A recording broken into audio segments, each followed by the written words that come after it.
爱生活，爱美食。大家好，我是小丽。今天来分享一款比披萨还要好吃的南瓜饼做法，只需要10分钟就可以上桌了，大人小孩都喜欢。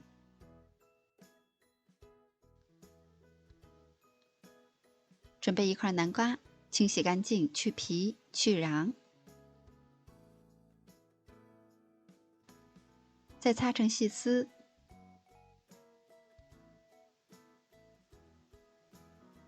南瓜丝有200克。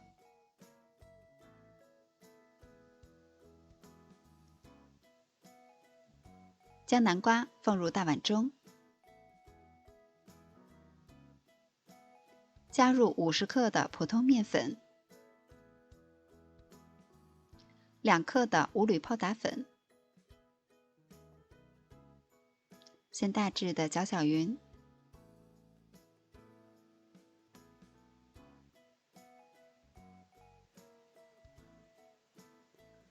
再打入1颗鸡蛋，加入一些黑胡椒粉，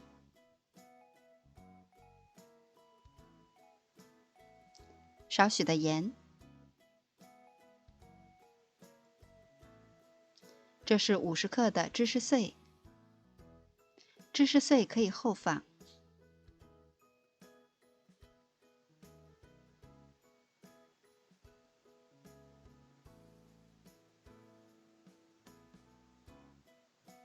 还要加入90克的酸奶，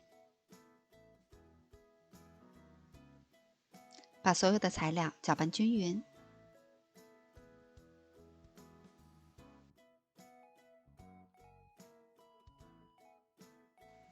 搅拌好了以后就是这样，有一些粘稠的状态。平底锅中放入20克的黄油，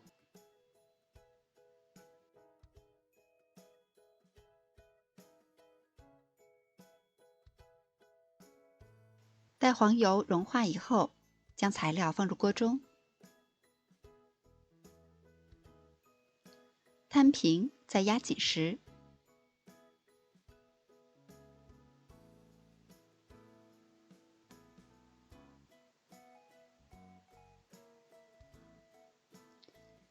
撒上一些南瓜籽仁装饰一下，也可以放入其他你喜欢的坚果，然后加盖，一直保持中小火慢煎，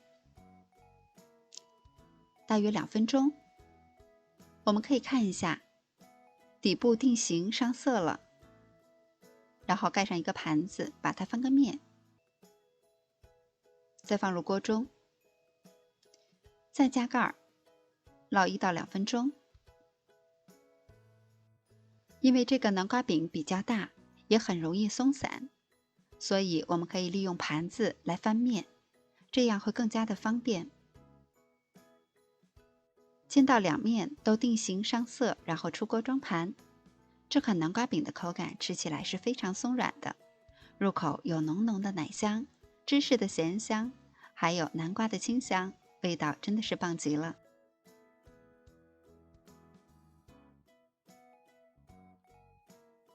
像这样一款做法简单又营养，吃起来比披萨还要香的南瓜饼，建议你一定要试一下。我是小丽，每天都做好吃的。如果你也喜欢我的视频，就请关注留言吧。感谢您的收看，明天见。